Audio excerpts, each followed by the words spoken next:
Why Telling Your Story Matters with my friend, Laura Cayouette.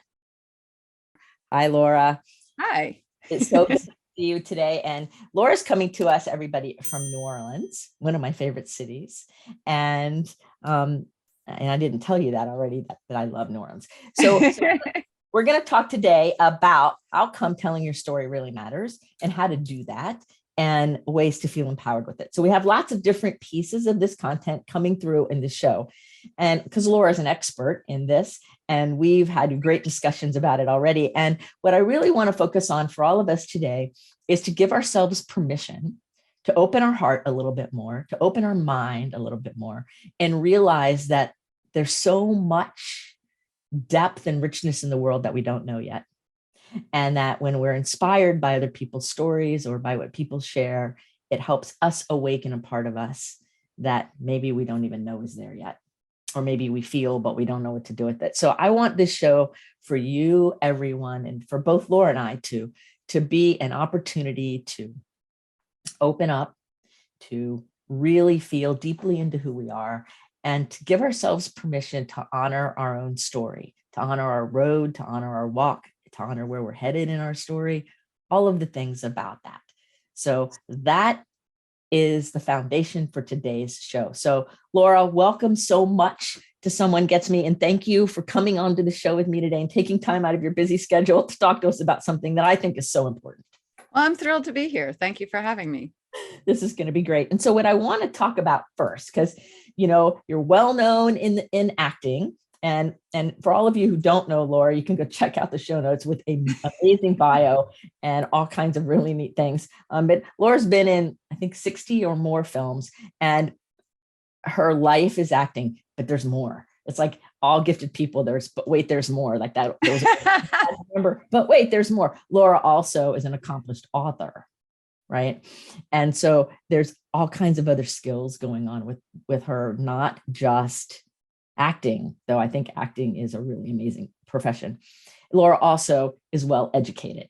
So she holds a bachelor's and a master's degree, and she has education and giftedness and creativity.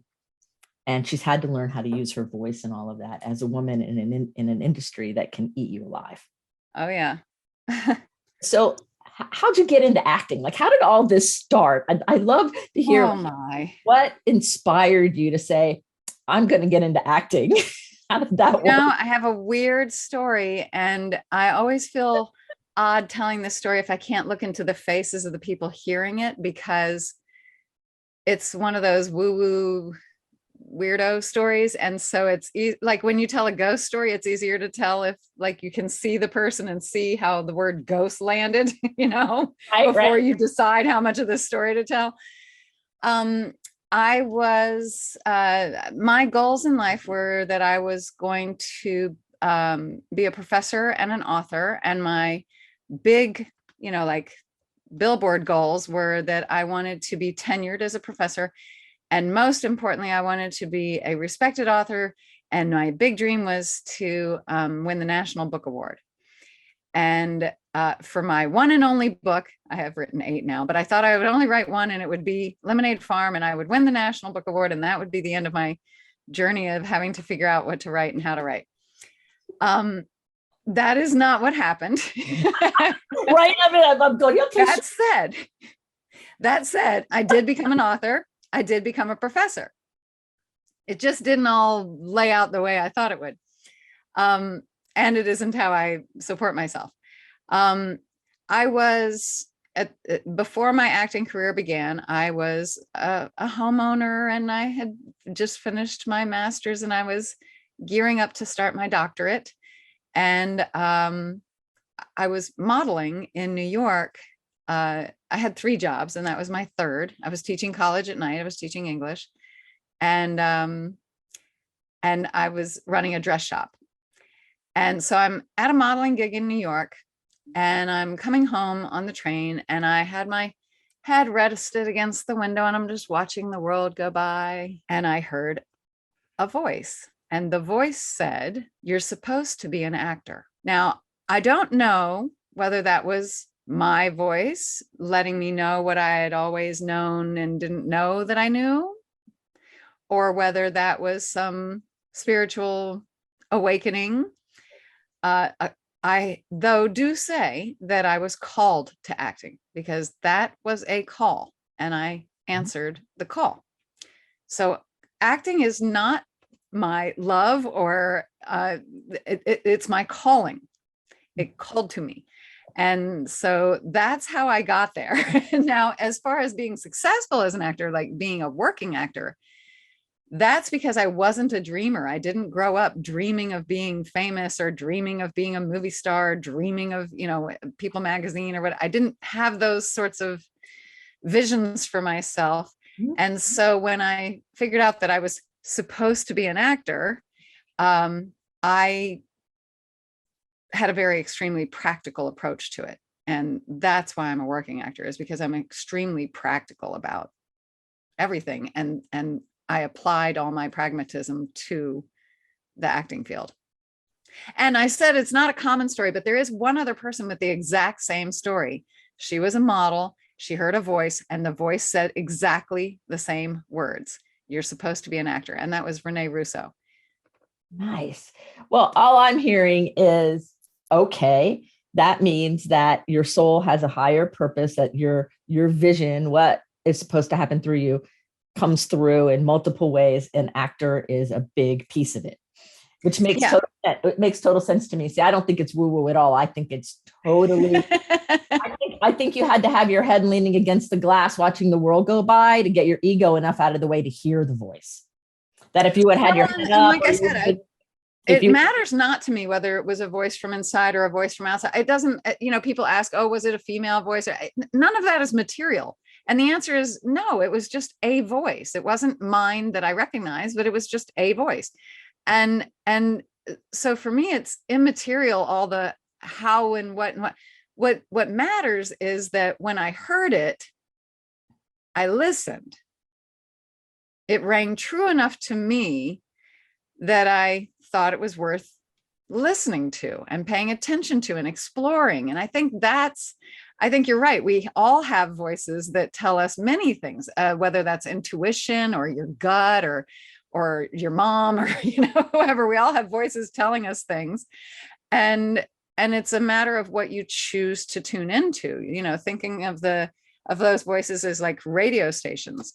And I get to decide which one I'm going to tune into and listen to and dance to. Right. And you also took it a step further and you said yes, and you took action on it. You didn't just hear it and listen to it and go, well, that was interesting, and keep on going. You took action, and that's the practical part of you that could go about it in a strategic manner versus just like that, out there. But I think it's the saying yes and the action and the work ethic that take that voice and make it something. Yeah, work ethic is important, no matter what your job is. I've had a lot of jobs in my lifetime, starting at, I think I was 11 or 12 when I was shoveling horse poop at a next door farm. So, I've had lots of jobs starting there, and I guess there are some who would argue that that's still what I do, is shovel horse poop. But in any case, it doesn't matter what job I have, whether I'm working the drive-through window at Roy Rogers or whether I'm, walking a red carpet for a big dollar movie. I think all of it, if it was worth doing, then it matters on some level. And so I treat it as if it matters. Yeah. And I am one of those old school, any job worth doing is worth doing well kind of people. Mm-hmm. And I think there's great value in that. And I've had a lot of guests on Someone Gets Me where we're talking of musicians, all different kinds of people. And it all comes down to, in so many different parts of the conversation, of the work ethic and the devotion and the time, and that it's not magic, that it really takes focus and desire and drive and saying yes. Oh, yeah. Hard thing consistently over and over again. And that nobody who has any type of success in whatever field they're in, it's not accidental. there is a fun. No, I write a lot about that in my acting book about it, that it's, I mean, at the end of the day, there are things that separate you from the person sitting on their couch dreaming of having your life, So yeah, and you have to figure out what those things are and be willing to do them. It takes nothing to say, I want to be an MVP in the NBA, but imagine what it takes to accomplish being an MVP in the NBA. Right. That's a whole nother conversation. So I want to talk a little bit about our stories. All of us have our own stories, and it's interesting because there are the people in the world who say, well, you want to release a story and not have a story. That's not what we're talking about here. We're talking about honoring our own journey and honoring our story. So the context is not the healing part where we have to get rid of the victim story in order to survive. We're not talking that, everybody. We are talking about honoring our personal story, our personal journey, and how come telling that story is important. So will you say a little bit about how you approach valuing a story? So if somebody came to you and they said, Laura, I don't really understand like why you're saying this is so important. It's really not important. We get up, we do our thing, we come home and we do it over and over again, and then we're dead. And like, I don't get the point. And so if somebody is saying that to you, what would you say to them to help them see that there is great value in telling their story? Well, I think first I want to recognize that there's more than one kind of storyteller. I myself am an actor, which is one version of storytelling. I'm an author. That's another version. I'm a filmmaker. That's another version. There are many ways, whether you're a YouTuber, there are many ways to tell your story and those of others that you have access to. So I think some people get caught up in the idea of that if you're not a writer, you can't tell stories. And that is just that's not how it works. If you have a story, you get to own your story. And the reason for me that is of such value is almost hard to articulate insofar as that I've felt it I've never not thought I had a story to tell, but it has evolved over time what that meant to me. When I was a small child, I knew very young that I was a writer. And when I was 11, I moved into a commune. Actually, technically it was a collective because we didn't pool our money. But I lived in a collective with 5 adults, 5 children, and 3 kids that would come every other weekend. And when I lived there, it was 1976. You can go ahead and do the math on how old I am now. And I knew at the time that I was having a totally unique experience, that I was living a story that was worth sharing, and that story deserved good telling. And so for me, I held that story in my heart as precious and as a motivation for my entire existence of like, I was put on this planet to tell the story of Lemonade Farm. And I got my master's degree in creative writing in order to earn the right to be the one to tell that story. And I honestly, one reason that it took me 20 years to write that story is because I kind of got wrapped up in the idea of that when I was finished telling that story, my life would no longer have purpose. And so for me, storytelling and purpose are sort of, it's hard for me to believe I have to explain why stories are so important. That said, for me, the value, it's coming from a lot of places. Number one, yes, we're here for a brief time. We put one foot in front of the other, and then we pass and we move on. But there's an old Jewish saying that whenever a person dies, a library is burned. And I hate to think that somebody would have to make the same mistakes I've made just because I didn't get to tell them, oh, make a left at that corner. If you go right, there's nothing but potholes, like. Right. My experiences have value. My experiences might save you some trouble, might help you on your journey, or at the very least might let you know somebody else went on that journey. When I read that Rene Russo had also heard that voice that said the same thing, think how comforting that was for me. Right. I thought I might be the only person in the history of the world that was told to go be an actor by a train voice, and the fact that she had the same story made me feel safer on the planet. It made me feel less of a unicorn and more like, okay, I have a rare story, not an untellable, unlivable, bizarro land story. Right. That makes total sense to me. Yeah.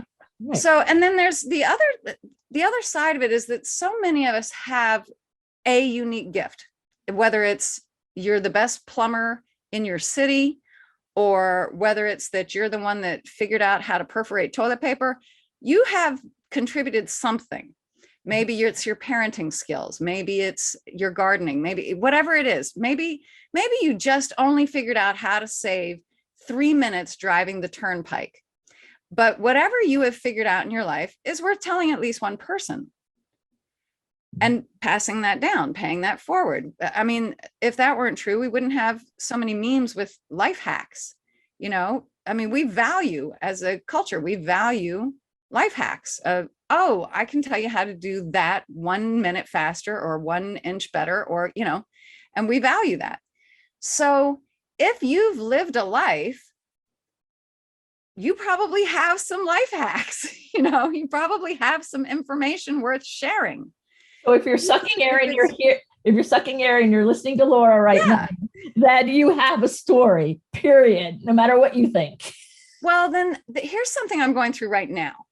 That's, to me, every family should have this discussion. Every gathering of people should have this discussion.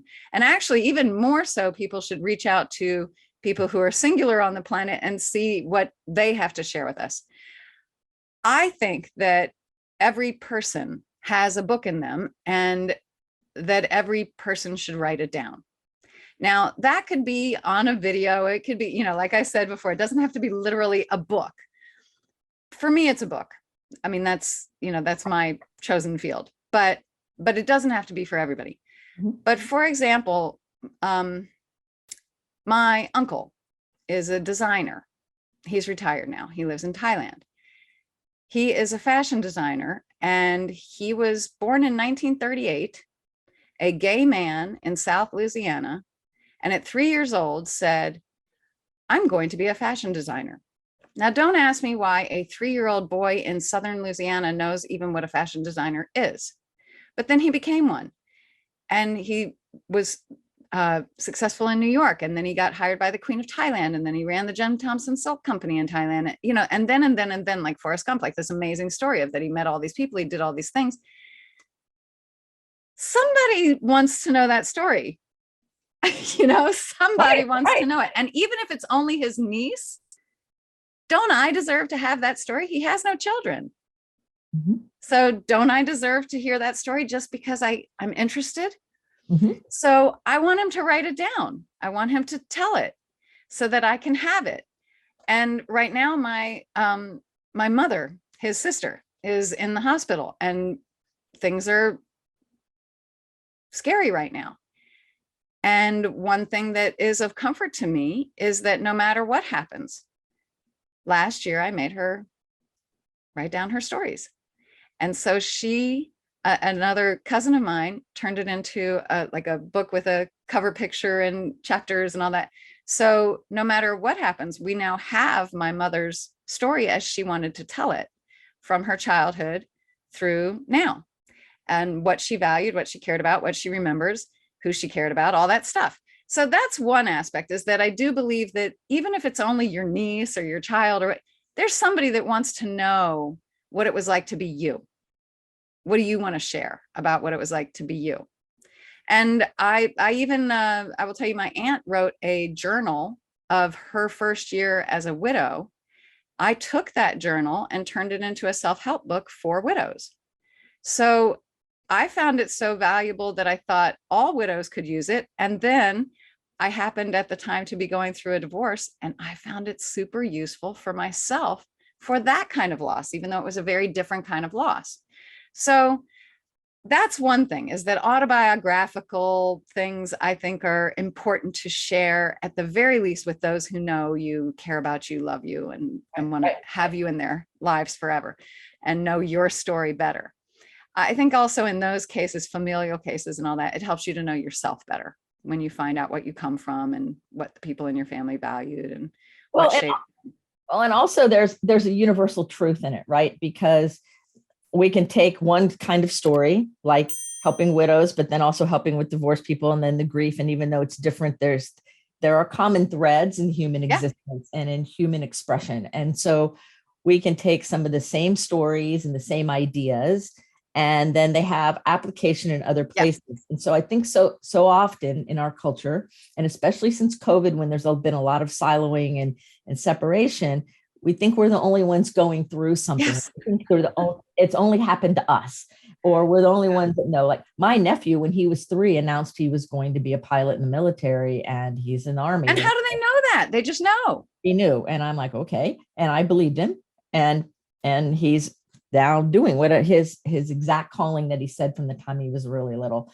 So it's true, and it's beautiful. So now I want to kind of segue this a bit into using our voice, because one of the things that I have seen a lot in the people I've worked with in my work, that I see it elsewhere too, and I've experienced it, is the potential fear of shame or not having permission to tell the story. I remember that my grandmother was a well-known writer. She wrote under a pen name because she wasn't allowed to write those kinds of novels. They were kind of like Harlequin romance kind of things, and you didn't do that in the 1920s. And as a woman, and she was married to a military officer, so she had to use a pen name, like all these things.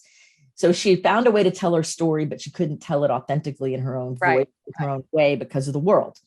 So how do we help people get into being able to use their voice? Now you had to learn how to do this in acting, but also in writing and in filmmaking. So give us some tips. If somebody's listening to you and going, yeah, that's great, you have a voice and you're an actor and you know how to talk, but I don't even know where to start. I don't even know how to say my truth. Well, and I think the first thing we have to do for people is to define what that means, your voice, because obviously as an actor, I'm using a writer's words about a character that I am not, whose story I don't have. So what does that mean when I use my voice in that character? So your voice is not just your experience. It's not autobiographical in the same way as we were just talking about a minute ago. Your voice is it boils down to 2 things. It is your coding, like what you care about, what you are pointing to, what you live about. And then it's also your style. It's the way you see things. It's the colored lens you choose, whether that be rose or poop or whatever, that there be a way you see the world, that maybe your voice is very cynical, or maybe your voice is very lighthearted, or, whatever that is, that you're trying to spread that. Some people might call it branding or whatever, but I would say just your style, your way of seeing things. And that is in keeping with your code, what you care about, what it is that you want to have the world have more of. So for me, my voice is unique from my stories. My stories might not be like, when I'm an actor, I'm not telling my story, right? But I am still using my voice, yeah, because I'm using the choices that what would I do if I had grown up this way and made these choices and ended up in this position. right. So that's one thing to get clear about, is what is your voice, is that it's not just your stories. As a matter of fact, it might have nothing to do with your stories. It's how you see things and the way you want to put that out there. Well, I think it also has to do with our permission to put it out there. Yes. And right? Permission is a huge thing. I believe that, and probably more so with women, but all of us have this thing where we're sort of waiting for somebody to tell us that it's okay to be us. And then sometime around 40 or 50, we quit waiting and just start being us, Now, there are many people who figure that out a lot younger, but I'm just making a generalization that, a lot of us are still like waiting for the permission slip. So I'm just going to go ahead and write it. And there you go. You now have permission to be yourself in your own way, as long as you're not hurting anybody. I don't see why you wouldn't just own your selfhood and be who you are now. This is not the dress rehearsal. This is your one and only life. So get busy living it. Okay, so everybody, you just got permission. The permission slip has just been given to us. So if you're listening to us on audio only, I saw her write it down. And so we have it. And now you have permission to actually use your voice and come forward with whatever is important to you, whatever matters. I learned this with Shirley MacLaine. I had a big moment in my very first job as an actor. Shirley MacLaine was supposed to, in the scene we were doing, she was supposed to be in this particular scene, she was supposed to be a background actor. She was just in the audience. We're shooting it's a movie, but we're shooting a TV show in the movie. And Shirley MacLaine is in the studio audience of the TV show. Did that all make sense? Yep, you made perfect sense. So all she has to do is we do a scene, me, Juliette Lewis, all that. We do this scene. And then when the scene is over, Shirley MacLaine just has to clap. That's the scene. Then somebody yells cut. Okay, so the very first take, I realized, oh no, that is not what's going to happen. Because from the very first take, after we did our scene and she starts to clap, she created a story around the clapping, around her reaction. She started engaging the people around her. She take after take after take, it got more and more elaborate until it was very clear by the end that what was going to happen to that scene, which is exactly what happened. We say 3 lines and then cut to Shirley MacLaine turning this entire scene into a thing about a grandmother clapping. And so I was left with one word, and my word was bye, because it was the end of the scene. So I watched that, and I'm sure there are people that would have been very disheartening for, especially as my first job and all that. I was fascinated because she was a background person and she gave herself permission to steal the entire scene right out from under us. And so I learned that from her. I watched her do it, and I learned from her, not just how to steal the scene, but like that you have permission to do that you can give yourself permission to own your piece of land. And so now as an actor, I can't go around doing that to everybody, but the next time that came into play, I was in a scene where I only had a few lines, and the star was one of the stars, and he kept trying to get my lines cut and back me up off my spot and all this. And I finally, he confronted me, and I just went, effing earn it. I let him know if you want me to be cut out of the scene, you better be better than me. And that was something that I just got from Shirley, of like, if you have earned your space, own your space, own it, take up your space. Now, don't take up other people's space, but take up the space that you've been allotted fully. And I just didn't know you could do that. And watching her do that was like this epiphany of, oh, nobody's going to walk out and give you a permission slip in the middle of everything. You have to decide and make the choice of that. I'm going to dare to fail here. I'm going to dare to get reprimanded. I'm going to go ahead, and I'd rather ask for forgiveness than permission in that particular instance. And I also owning it.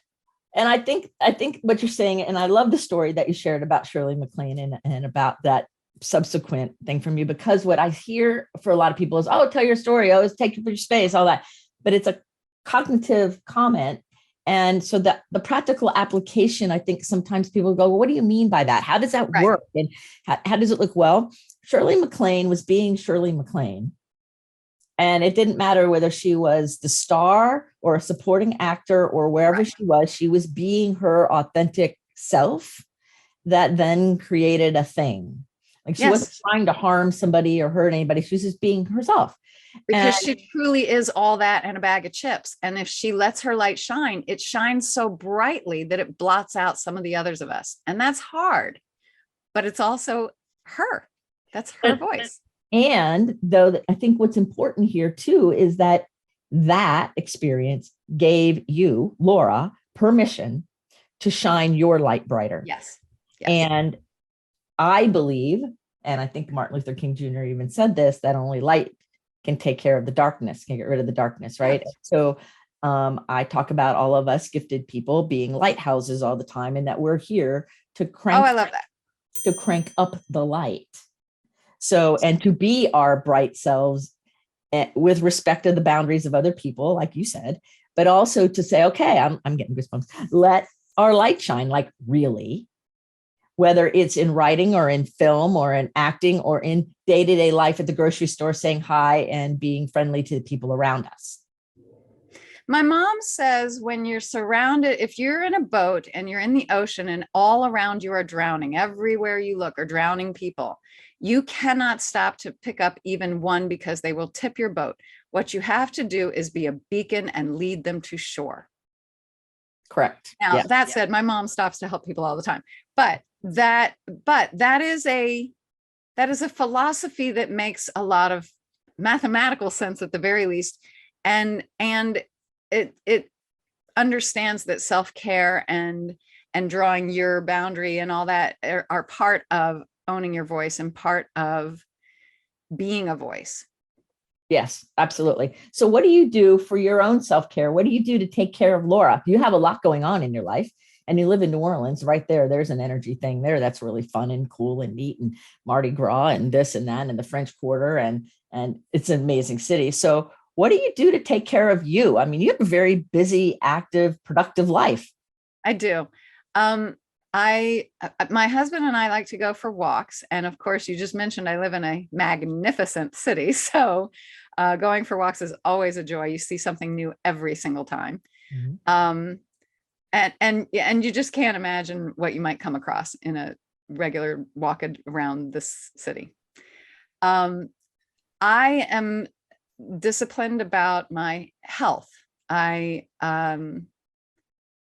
try not to have anything interrupt that I sleep and eat and that I move my body. So I try and walk several days a week.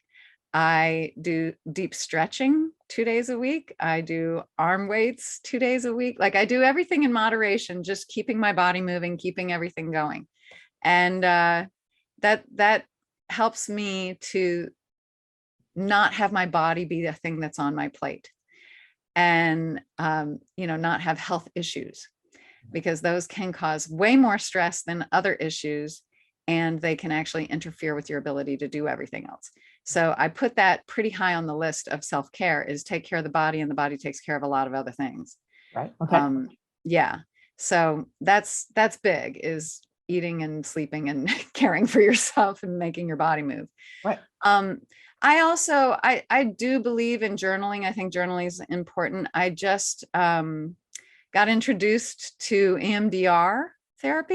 Mm-hmm. I hadn't tried that before. That I find to be fascinating, right. Brain spotting and all that whole universe. Right.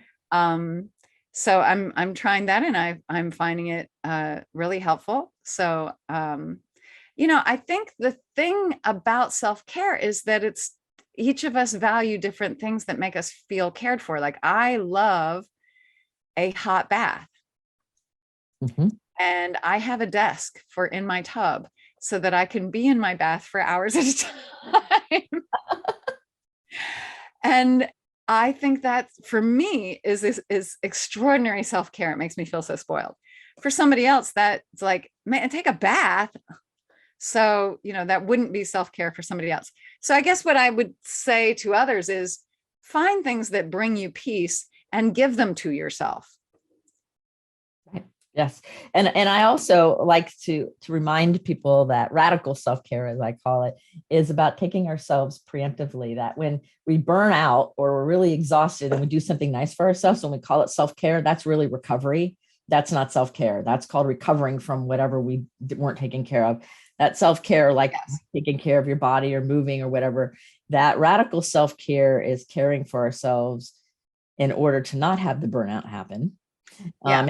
If we're waiting till there's an emergency to take care of ourselves, that's called recovery. That's why I'm very careful about my body, because that takes more time for recovery than other stuff.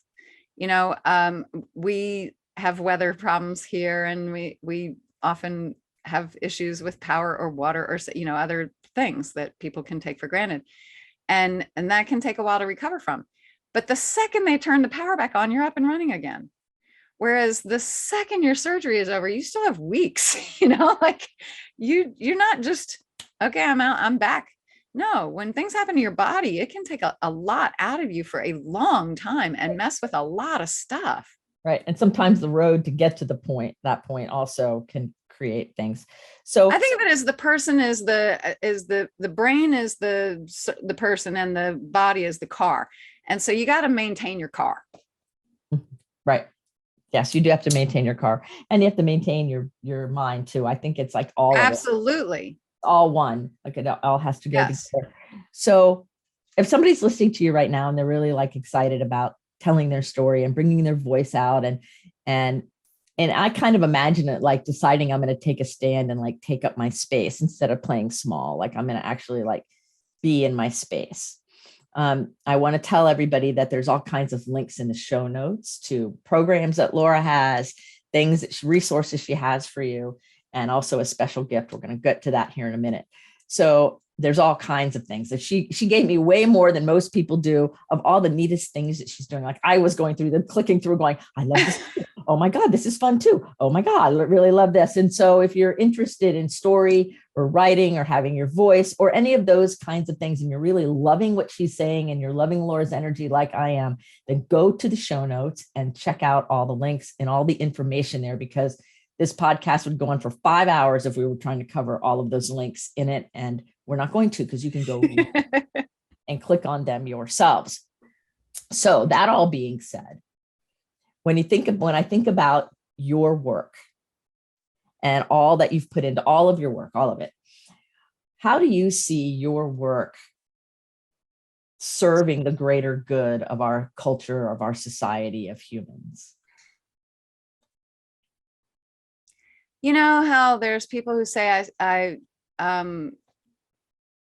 advocate locally. Mm-hmm. So there's some people who think globally, but they advocate locally. I think globally, and then I start with myself. I start with, if there's one girl out there just like me, then she can know that she's not the only unicorn in the field. And then I expand from there. Well, I'm going to go ahead and assume that there's one girl out there like me, because I'm here. So there must be, they didn't break the mold. There's another one out there somewhere. And maybe it's a boy, maybe it's a girl, maybe it's, but whatever it is, there's a person out there like me who has the same questions I had, and the same needs and desires, and the same confusions and feelings of isolation and loneliness. And so that's who I write for at first, is the person who is feeling the way I felt. And then I write for those who I met along the way. And that actually usually is what determines what I write next, is the people I meet along the way. When I wrote my book on acting, that was inspired by sitting backstage with the background cast at Django Unchained. When I was doing Django Unchained, my downtime lined up a lot with the people who were playing the house slaves. And most of them were local hire. And so they were non-union. This was their first job or their third job or what. And they had so many questions, and they were so easy for me to answer. And I thought, well, Laura, if this is just something you have in your back pocket that you can throw around like confetti, why don't you just tell everybody everything you learned? And the first reaction I got when I put No Small Parts out was everybody that was, in my community were all like, I can't believe you told the truth. And my reaction was, I can't believe nobody else did. Right. I read decades of books and I found lots of interesting information, but I never found anybody that was going to tell me how to do this life. Everything from when do you move to LA, when do you join the union, all that kind of stuff, to how do you get a free dress for the red carpet? All those things that are like a normal part of an actor's life. I just didn't ever find any of that practical stuff. And so I wrote that book that I had been looking for all that time, for all of course, for the me who was looking for it, but also for all those people that I met backstage that I could be of service to. And I thought, well, there must be tens of thousands of people just like this sitting on sets all over the world who I could just say, psst, you do it like this, you know? Right, right, right. And so by passing on your voice and your knowledge and your understanding, it's a pay it forward kind of keep the flow going, and it serves all of greater humanity. It serves all of us. Yes. And when Me Too happened, I realized, oh, I have to write a second edition of that book because, you know, technologically, our industry moves forward very quickly anyway. So you need to update anyway. But I realized that a post Me Too world was like a brand new thing that we needed to talk about. And I didn't find one acting. I believe I am still the only acting book out there that has any chapter at all on Me Too, which is crazy given that it affects 94% of the women in our union. 94% of the women in our union report having had some experience of harassment at work. And it also affects the men and the children who also have been harassed at work. So given that, I'm like, why is my book the only one? But I wanted to speak directly to those people who either have walked a mile or are trying to avoid a mile in those shoes. Here's some resources. Here's what you can do if you witness it. Here's what you can do if it happens to you, etc. Because I think that if it happens to 94% of women, you should have that information going in. You would think so. And the cool thing is that you approach it, like you were saying earlier in the show, with being practical. Yeah. And this is the how-tos and the whereabouts and all those things. And I think the practicality, in addition to just seeing that it's something that's necessary, those things go together really well, because sometimes people want the practical and it's really easy to get caught up in theory, but sometimes we need the practical. Do this, don't do that, step over here, look this way, all those kinds of things. Well, that's my voice. I'm an explainer. I like explaining. Yeah, that's wonderful. But I think that's so important. So I have a few other questions. And one is, okay. What is your most memorable food that you've ever eaten anywhere? You know, you can't ask a New Orleanian that, right? Well, I've had several people name restaurants in New Orleans. Well, I'll bet they have. But if you live here, it's very difficult to say, because honestly, you could go to a gas station here and have better food than you've had anywhere else in the world.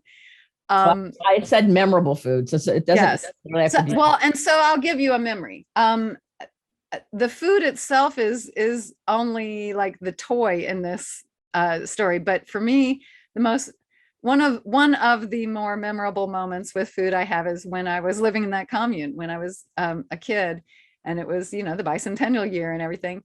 We were all sitting out on the porch. So I think there were 13 of us there that day, because the kids that were there every other weekend were there.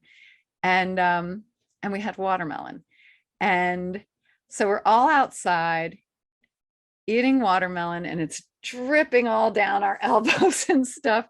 And because we're outside and because we're kids and it's the 70s and whatever, we're being very free with spitting the seeds. And for a kid, that was memorable. I was a Southern kid raised with Southern manners and values, and so the idea that I would be allowed to go just,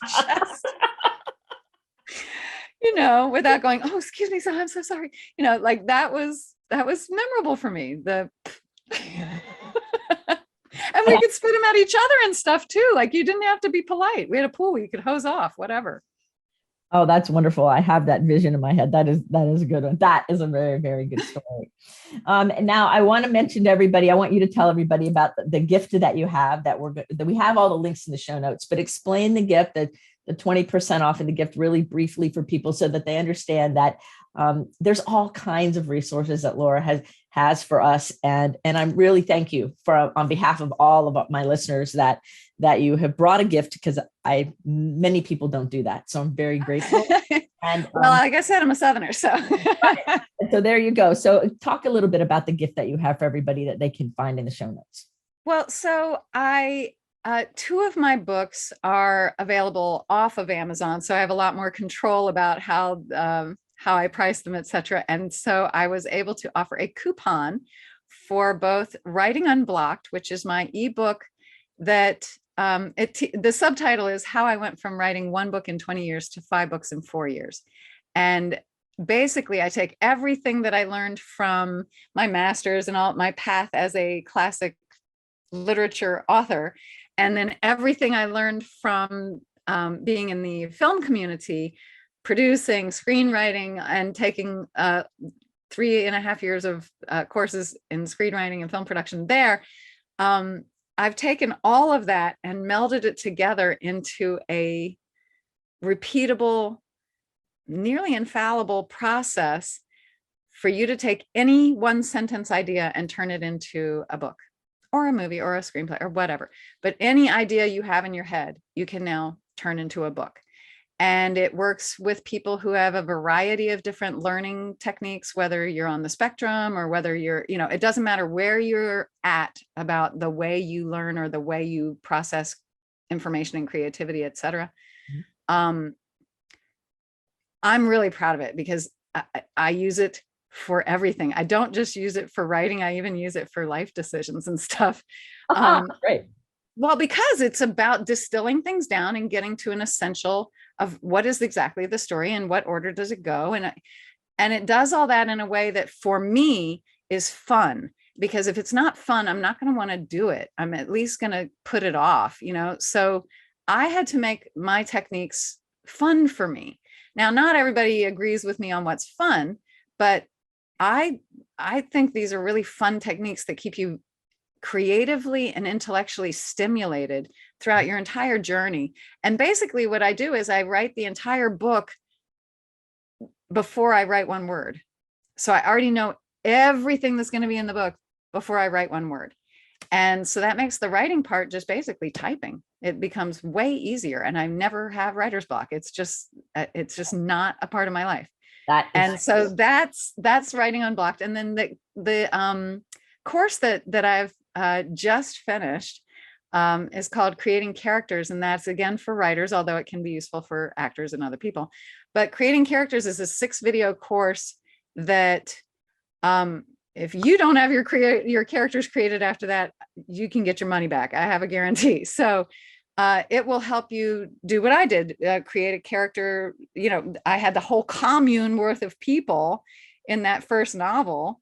And so that's where I started from. And then by the time I get to my mystery series set in New Orleans, I have a cast of hundreds, and they are real people, fictional people, all mixed together. There's different accents, backgrounds, faiths, races, whatever. And I am trying to tackle all of them equally well, which of course is a lofty, lofty, lofty goal. But the techniques I use, again, are taking everything I know from writing and everything I know from the film industry and marrying them so that you get these like supercharged brainstorming techniques. And that's cool. Yeah, it's great. I can't write without these techniques now. This is how I do it. And people ask me all the time, how do you do that? How do you put out this many books like that? That's how I do it. So the gift is the coupon for 20% off purchase of either one of those items or both of those items. Oh, that's wonderful. Thank you so much for doing that. And again, if you're interested in that, or you just want to check it out, the coupon code is in the show notes along with the links. And there's other links in there too, where you can follow Laura on social media and check out our website, all kinds of rich, deep resources that are available to you. That could be its own study altogether. We could go on forever, but I'm also paying very close attention to the fact that, we have a time that we do. You want to do. So I have one last question, of course, and okay. You also know what the question is because you listened to my podcast.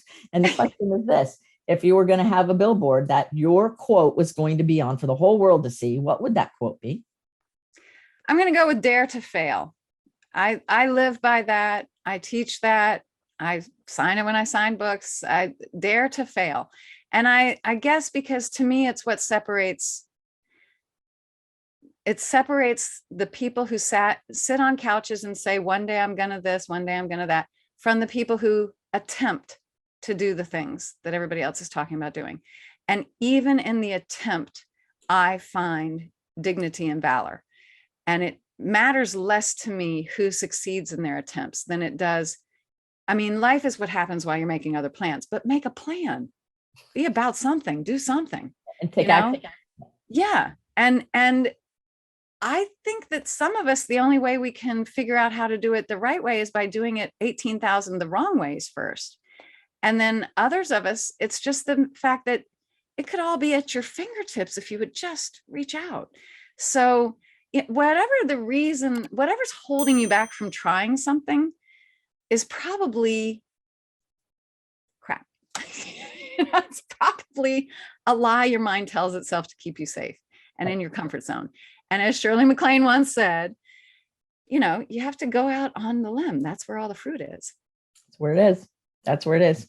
Well, thank you, Laura, for being on the show with us today. And thank you for sharing so much wisdom and so many interesting stories that were really, really good. And I appreciate Oh, thank you. All right. Remember, everybody, keep your face to the sun so the shadows fall behind you, because you're a rock star. You are here on purpose with a mighty purpose. And so go out there, take some action, and let your light shine. Until the next episode, if someone gets me, be well.